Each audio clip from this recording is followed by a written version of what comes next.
Hi everybody, this is Doris with Rich and Love Fashion, and on this week's episode of Dose of Doris, we're going to be talking about what self-sabotage looks like. So what does it look like? Well, it's you are your own worst enemy. If you could take your hand and put it in a fist and punch yourself, you probably would.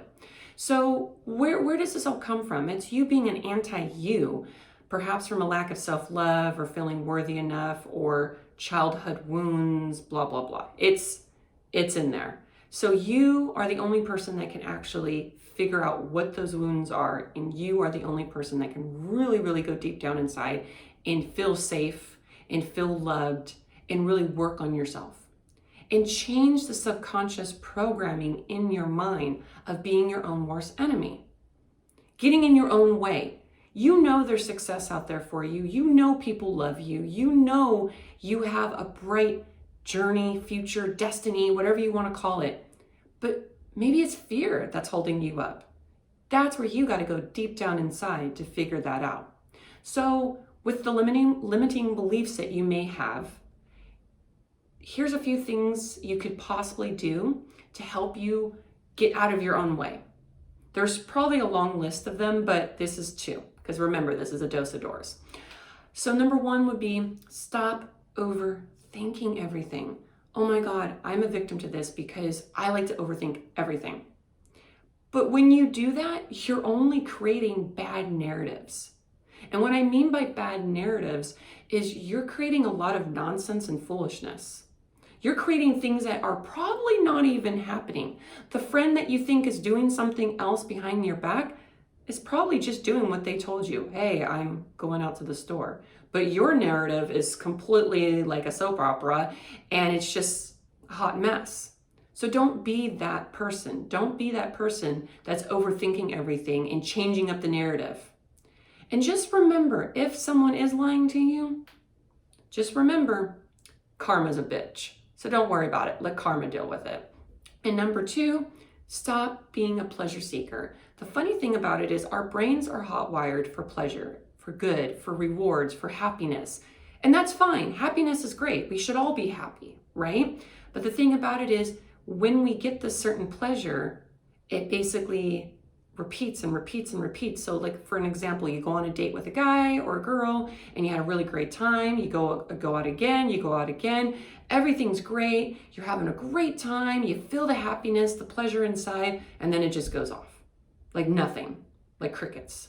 And you're just like, what did I do? What's happening? So there you go, overthinking everything. And then number two, back to the pleasure thing is you start to check your phone every 5 minutes. And your whole life revolves around, did they email me? Did they call me? Did they text me? What did I do wrong? No, stop. Don't do that.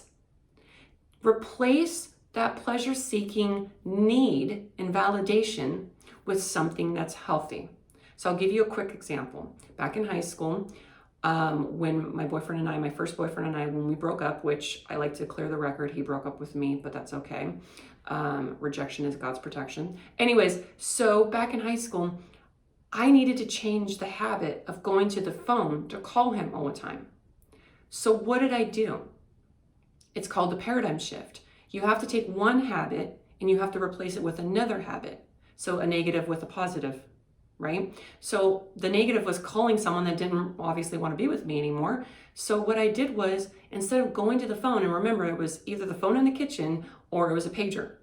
So the phone was the easiest access to call him. So instead of going to that phone to call him, I would go get a glass of water. Simple as that. I shifted it. Just changed the whole entire narrative of I don't need to call someone that no longer wants to be with me, no longer sees my value because I see my value. And our story's over. So I need to just go get some water and move on with my life. And by shifting that, I never drank so much water in my life. I cleansed myself. Literally, I cleansed myself because the amount of water that I drank. But I stayed away from the phone. I didn't call him anymore. See what I'm saying? Anytime you find yourself trying to find pleasure in that happiness, you need to go find and do the paradigm shift and find something else that's going to replace it. Does it make sense to you? Hopefully it does. So just remember, stop getting in your own way. Stop being your own worst enemy. Stop punching yourself in the face. Just stop. Go to the mirror and tell yourself, I love you. You're a sexy bitch. I love you. See how simple that is? And really look at yourself and say it and mean it. Because let me tell you, life is too short to be worrying about everybody else. Just saying. Worry about yourself. Love yourself. You're sexy. Period. Done deal.